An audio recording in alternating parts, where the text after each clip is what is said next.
see you. You look well. Well, thank you. Thank you very look much. well, and you're like a big old rock star now. You're a rock, well, like a rock, rock and pop, country, rock, pop. Well, you know, I mean, what happened was with the Boxmasters, I've done mostly solo albums, which are sort of singer-songwriter things. And, you know, I grew up in the music business and sort of accidentally became a movie star. Yeah. And, that, me too. You know what I mean? Yeah. And it stinks, doesn't it? Oh, geez, it's awful. And when we created the Boxmasters, it was a result of me and the guys, you know, growing up as hillbillies, and yet we were Beatles fans. Is it okay to call yourself a hillbilly? I thought that we can call ourselves hillbillies. I see, yeah. So I can't say... It's like Richard Pryor said, you know what I mean? Yeah, loud and clear. That's right. Yeah, absolutely, you have it. But this is, I like this because you look like the Beatles right there. Yeah, kind of. Yeah. And not Beatles that had sex with a rhino, but regular Beatles. I like the Beatles suits, they look good. Oh, thank you very much. Yeah, they call it Mod Billy. That's our style of music. It's, you know, like I said, guys who grew up loving the Beatles, the Kinks, and the Stones, but we also grew up in, you know, rural areas and grew up around country music, so we married the two together, and it's the Boxmasters. Right, now where would I get me one of these suits, because I like that. You know, actually, we get our suits from Liverpool. No. There's a company called Beatwear.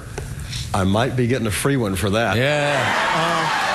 A company called Beatwear that they make the authentic, you know, the boots, the suits, everything else. Yeah? Yeah. I like that. And how is it in the band? Because like you tour around with this band, you've got a bus and all that kind of stuff? Go out in July, go on the bus, yeah. Now, what, is it a democracy when you're in there, or is it like, this is my band and you will all do as I say, you know? I may as well be Mussolini. Yeah, really? Oh, yeah. Yeah, you're very tough on them? Oh, absolutely. Right. I just chewed them out just now. You know, just before we got out here. Is that a bad thing? Oh, no, it's good. Yeah. You know, there's a place up in Hollywood Boulevard. Never mind.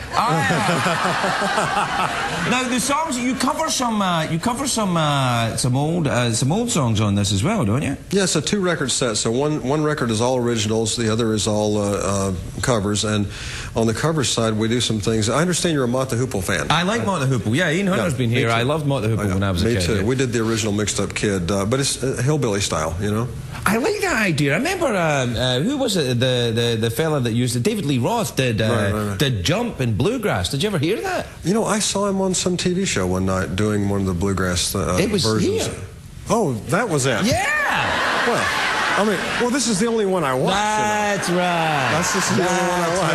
Right. Nice. No, it did. It did. I like that idea. So you do Mott the Hoople songs. Who else have you got in there? Oh gosh, we got everything from the Who to Mel Tillis. You know. Did you watch? Did you do that? What was that movie, Quadrophenia, where they were riding around in scooters and stuff like that? And did you do it? Were you in a gang when you were a kid? Actually, yeah, kind of. Yeah. Well, not really a gang. See, when I was growing up, they didn't really have, or at least in my area, I mean, gangs like what you would consider a righteous gang these days. I mean, we were just a bunch of morons running around on our bicycles throwing things at people.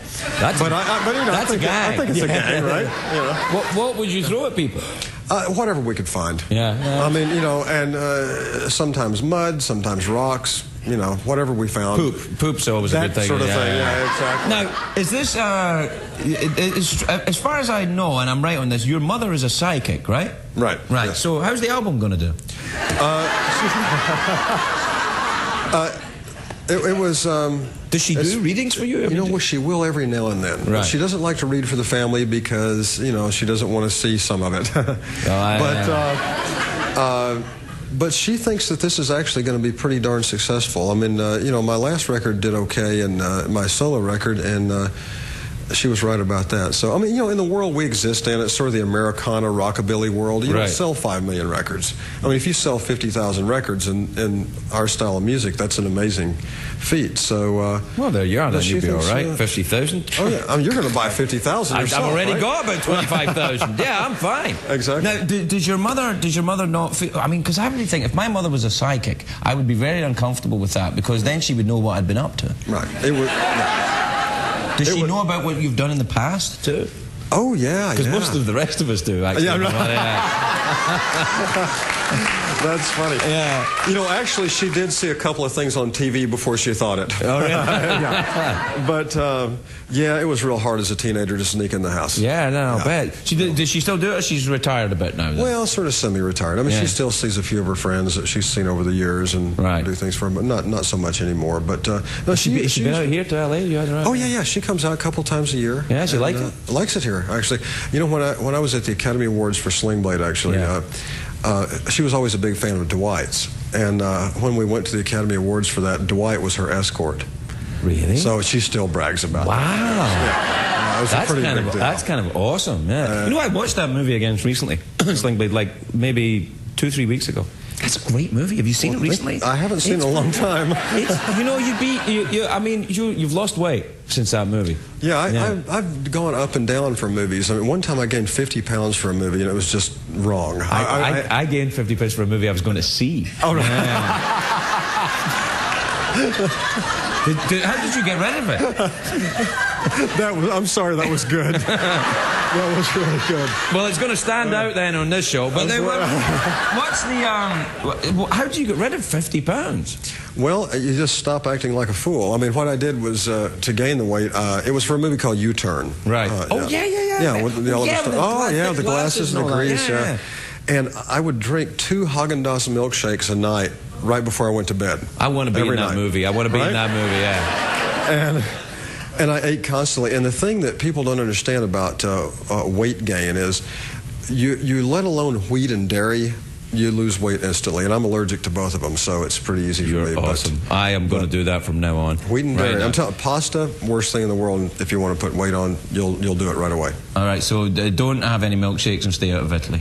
Yes, sir. All right. You're going to come back and play with the Boxmasters later on? I'd love to. And can I say one more thing? Yeah. It's my son Harry's birthday today, and I just want to say happy birthday, Harry. He's 14. And Happy birthday.